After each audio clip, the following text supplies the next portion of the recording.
ایک عمل کے لیے اللہ نے جو تعبیر پیش کی ہے وہ نہ جہاد کے لیے ہے اور نہ راتوں کے قیام کے لیے ہے، نہ حج عمرے اور تہجد کے لیے ہے، نہ روزے گرمیوں کے پیاس برداشت کرنے کے لیے ہے۔ وہ بڑی عجب تعبیر ہے، فَلَقْتَحَمَ الْعَقَبَ وَمَا أَدْرَاكَ مَا الْعَقَبَ۔ پہلے زمانے میں سفر ہوتے تھے تو سامنے کھائی آ گئی، لمبی سڑکیں نہیں، پل نہیں، تو پھر کیا ہوتا تھا، گھوڑ سوار ذرا پیچھے چلے جاتے تھے، پھر وہاں سے گھوڑے کو اٹھاتے تھے، دوڑاتے تھے۔ وہ بہت خطرے کا معاملہ ہوتا تھا کہ گھوڑا کھائی میں گر سکتا ہے۔ پھر جب وہ قریب آتے تھے تو اس کو ایڑ لگا کے اس کو اٹھاتے تھے، تو گھوڑا چھلانگ لگاتا تھا اور کھائی کے پار چلا جاتا تھا۔ یہ بہت خطرناک قسم کا کام ہوتا تھا۔ بڑے بڑے شاہ صاحب جب خندق کی جنگ میں صحابہ نے خندق کھودی تو وہ کوئی 30 فٹ چوڑی تھی، 30 فٹ، اور وہ 22 فٹ گہری تھی، 22 فٹ۔ تو 10,000 کا لشکر تھا، کوئی اس کھائی کو پار کرنے کی ہمت نہیں کر سکتا۔ تو عمر بن عبد ود یہ بڑا شاہ سوار تھا اور 100 جنگیں لڑ چکا تھا، اس نے پھر اپنے گھوڑے کو اٹھایا اور دوڑاتا ہوا آ کر اس نے یوں جو اس کی لگام کو کھینچا ہے تو اس کے گھوڑے نے چھلانگ لگائی تو 30 فٹ کی کھائی کو پار کر کے صحابہ کے لشکر میں جا کھڑا ہوا۔ کہنے کا حل میں مبارز ہے، کسی کو مرنے کا شوق تو آ جاؤ۔ تو سارے دم بخود ہو چپ کر کے سر، حضرت علی کی عمر تھی 21 سال، وہ کھڑے ہو گئے، یا رسول اللہ میں جاتا ہوں۔ اب کہ بیٹھو، یہ عمر ہے، عمر۔ اس نے پھر کہا ہے کسی کو جنت میں جانے کا شوق جس جنت کے دعوے کرتے ہو؟ تو کوئی نہیں کھڑا۔ حضرت علی کھڑے ہو، یا رسول اللہ میں جاتا ہوں۔ ہم نے کہا بیٹھو، یہ عمر ہے، عمر۔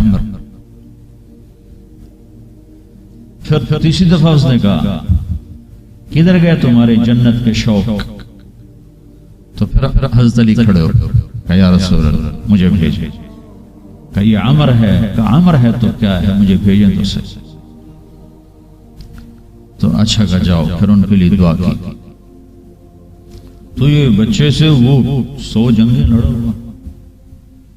تو حضرت علی شعر پڑھا کرتے تھے، انا الذی سمتنی امی حیدرا کلیس غابات کریہ المنظرا وفیہم بالساع کیل السندرا۔ میں وہ ہوں جس کا نام اس کی ماں نے حیدر رکھا ہے، شیر جو جنگل کا بڑا شیر شہنشاہ ہوتا ہے، اور میری تلوار ناپ تول کے کھوپڑیاں توڑتی ہے۔ تو جب وہ آئے نا تو اس نے پہچانا نہیں، کہنے لگا کون ہو؟ کہا علی۔ کہا بن ابی مناف، وہ پیچھے لے گئے، کہنی بن ابی طالب کو بھتیجے، تو کہاں سے آ گیا؟ میں نہیں تمہیں قتل کرنا چاہتا، وہ اتنا مطمئن تھا۔ کہا میں نہیں تمہیں قتل کرنا چاہتا۔ کہا چاچا میں تو تمہیں قتل کرنا چاہتا تھا۔ تو اس کو اتنا غصہ آیا، اس نے گھوڑے سے چھلانگ لگائی، وہ علی پہ ایسا جارحانہ حملہ کیا کہ علی کو پیچھے دھکیل دی۔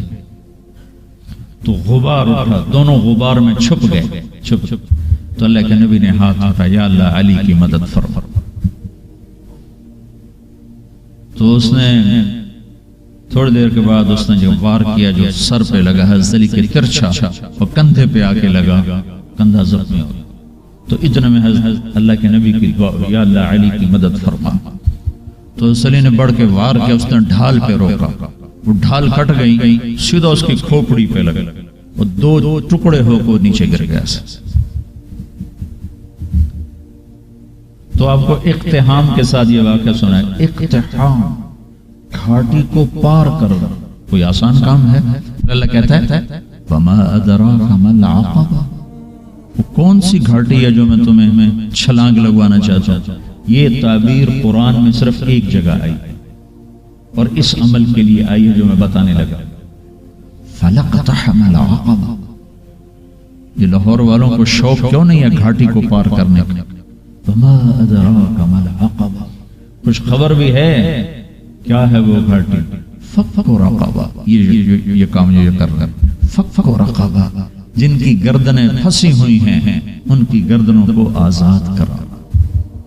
کوئی قرضے میں پھنسا ہوا ہے، کوئی سود میں پھنسا ہوا ہے، کوئی بیماری میں پھنسا ہوا ہے، کوئی فقر میں پھنسا ہوا ہے، کوئی غلامی میں پھنسا ہوا ہے. فَكُّ رَقَبَةٍ. گردنوں کو آزاد کرانا. او اطعام فی یوم ذی مسغبہ یتیما ذا مقربہ او مسکینا ذا متربہ. کیا خوبصورت تعبیر. گردنیں آزاد کروانا، غریبوں پہ خرچ کرنا. جب مالدار لوگ صرف خواہشات کے غلام بن جاتے ہیں تو غریبوں کی عزتیں نیلام ہو جاتی. جب زکوٰۃ بند ہوتی ہے اور اللہ کے نام کا خرچ بند ہوتا ہے تو غریبوں کی عزتیں نیلام ہو جاتی. فَكُّ رَقَبَةٍ. گردن چھڑانا قرضے سے، بیماری سے، بھوک سے، افلاس سے، غلامی سے. اور غریبوں کو کھانا کھلانا، یتیم کو کھانا کھلانا. مسکین ذا متربہ. جس کے پاس کھانے کو کچھ نہیں اس کے گھر خود جا کے اس کو کھانا کھلانا. حسن اور حسین بیمار ہو گئے تو اللہ کے نبی خبر لینے آئے تو دونوں بچے بیمار تھے. تو آپ نے کہا حضرت فاطمہ سے روزے کی منت مان لو کہ اللہ تعالیٰ بچوں کو شفا دے تو ہم روزے رکھیں گے. تو دونوں میاں بیوی نے 3 روزوں کی منت مانی کہ اللہ ہمارے بچوں کو شفا دے، ہم روزہ رکھیں گے. تو اللہ نے ان کو ٹھیک کر دیا. تو دونوں میاں بیوی نے روزہ رکھا اور افطاری کا سامان گھر میں نہیں تھا.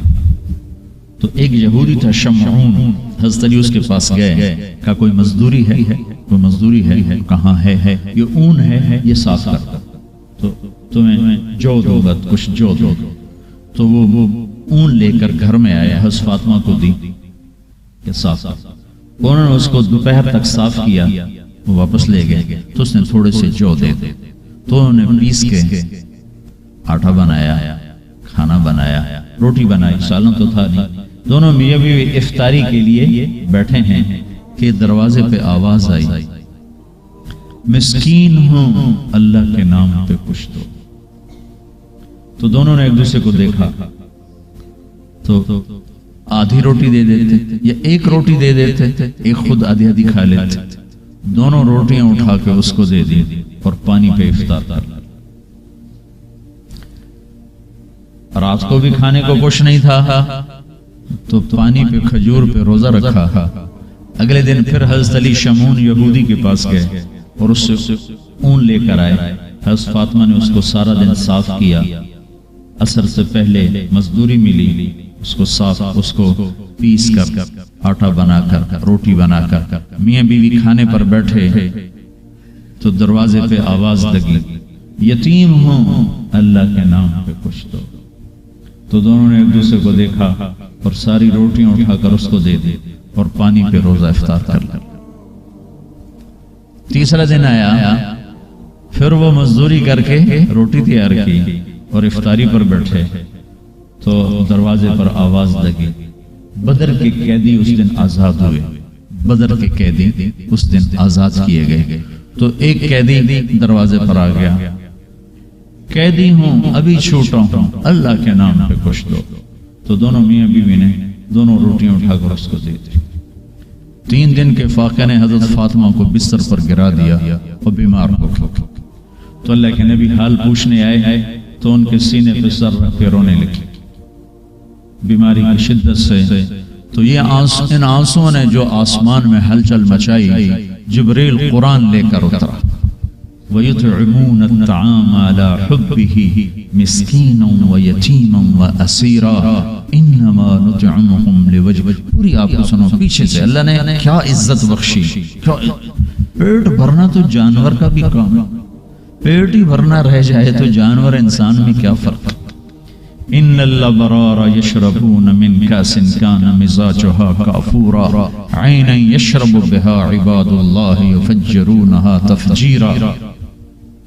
یہ میرے بندے ایک دن آنے والا ہے وہ پئیں گے جس کا انہیں تصور بھی نہیں، کافوری شراب پئیں گے. پھر اب ان کی تعریف یوفون بالنذر، اپنی نظر کو پورا کرتے، وہ منت کا لفظ، اپنی نظر منت کو پورا کرتے ہیں. یوفون بالنذر ویخافون یوما کان شرہ مستطیرا، اور آخرت کے دن سے ڈرتے ہیں. اب ان کی یہ صفت ہے وَيُطْعِمُونَ الطَّعَامَ عَلَى حُبِّهِ مِسْكِينًا وَيَتِيمًا وَأَسِيرًا. یہ خود بھوکے ہوتے ہیں، عَلَى حُبِّهِ، خود بھوکے ہوتے ہیں اور کھلاتے ہیں مسکینوں کو، یتیموں کو اور قیدیوں کو.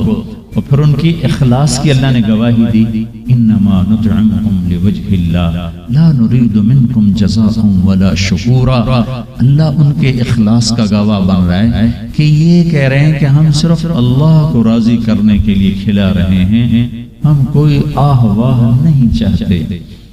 انا نخاف من ربنا یوما عبوسا قمطریرا، ہمیں اس دن سے ڈر لگتا ہے جس دن، جو دن بڑا خوفناک ہیبتناک ہے. پھر اللہ نے آگے بشارت دی فَوَقَاهُمُ اللَّهُ شَرَّ ذَلِكَ الْيَوْمِ وَلَقَّاهُمْ نَضْرَةً وَسُرُورًا وَجَزَاهُمْ بِمَا صَبَرُوا جَنَّةً وَحَرِيرًا مُتَّكِئِينَ فِيهَا عَلَى الْأَرَائِكِ لَا يَرَوْنَ فِيهَا شَمْسًا وَلَا زَمْهَرِيرًا وَدَانِيَةً عَلَيْهِمْ ظِلَالُهَا وَظُلِّلَتْ قُطُوفُهَا تَذْلِيلًا.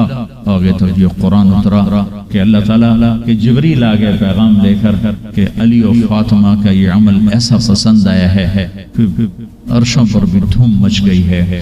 اور یہ سورہ طہر کی آیات کو اتارا گیا کہ میرا رب ان کے اس عمل پر ایسا خوش ہوا ہے کہ خود کھانا خود جمع کرنا کون سی بڑی بات ہے.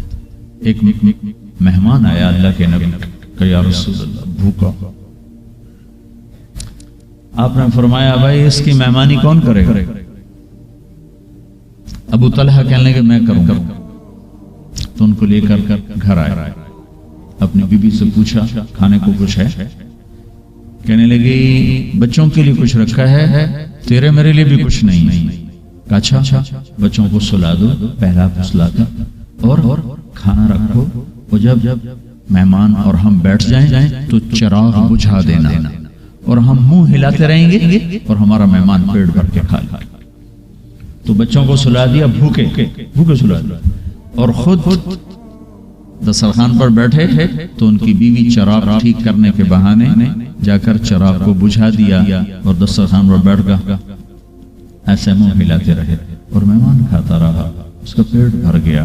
جب یہ صبح مسجد میں پہنچے نماز میں تو قرآن پہلے اتر چکا تھا اور میرا رب فرما رہا تھا وَيُؤْثِرُونَ عَلَىٰ أَنفُسِهِمْ وَلَوْ كَانَ بِهِمْ خَصَاصَةٌ. میرے کچھ بندے ایسے ہیں جو خود بھوکے رہ کر اوروں کو کھانا کھلاتے ہیں، حالانکہ وہ خود محتاج ہوتے ہیں، خود وہ ضرورت مند ہوتے ہیں. تو میرے رب نے دین کا مزاج سخاوت بنایا ہے. سخاوت کہاں تک انسان کو نفع دیتی ہے. سامری کا نام تو آپ سب مرد عورتوں نے سنا ہوگا، جس نے وہ بچڑا بنایا اور اس کی پوجا پہ بنو اسرائیل کو لگا دیا. جب موسیٰ علیہ السلام کو طور سے واپس آئے تو 70,000 آدمی بچڑے کے سامنے سجدے میں پڑے تھے. تو اللہ تعالیٰ نے کہا موسیٰ ان کی سزا یہ ہے ان سب کو قتل کیا جائے. تو قتل کیا. موسیٰ علیہ السلام رنجیدہ ہوئے کہ میری اتنی امت قتل ہو گئی. تو اللہ تعالیٰ نے جنت کا دروازہ کھول دیا، موسیٰ یہ دیکھ تیرے سارے بندے جنت میں مزے کر رہے ہیں. تو موسیٰ علیہ السلام نے کہا سامری پکڑو. سامری مسلمان بھی نہیں، منافق ہے اور 70,000 کی بت پرستی کا سبب ہے. تو موسیٰ علیہ السلام نے فرمایا قتل کر. تو جبریل آ گیا کہ یا رسول یا موسیٰ، اللہ تعالیٰ فرما رہے ہیں اسے قتل نہ کرو، اسے چھوڑو، یہ اپنی موت آپ مرے، اسے اپنی موت آپ مرنے دیں۔ تو موسیٰ علیہ السلام نے کہا یا اللہ، جو سب کے کفر کا ذریعہ بنا، آپ اس کے سفارشی کیوں بن گئے؟ تو اللہ تعالیٰ نے کہا موسیٰ یہ سخی ہے، اور سخی کو قتل ہوتے میرا جی نہیں چاہتا، میں اسے قتل ہوتے دیکھ نہیں سکتا، اپنی موت آپ مر جائے گا، آگے آ کے میں نمٹ لوں گا، آگے تو میدان جزا سزا ہے۔ تو سخاوت ایک منافق کو بھی قتل سے بچا کے چلی گئی ہے۔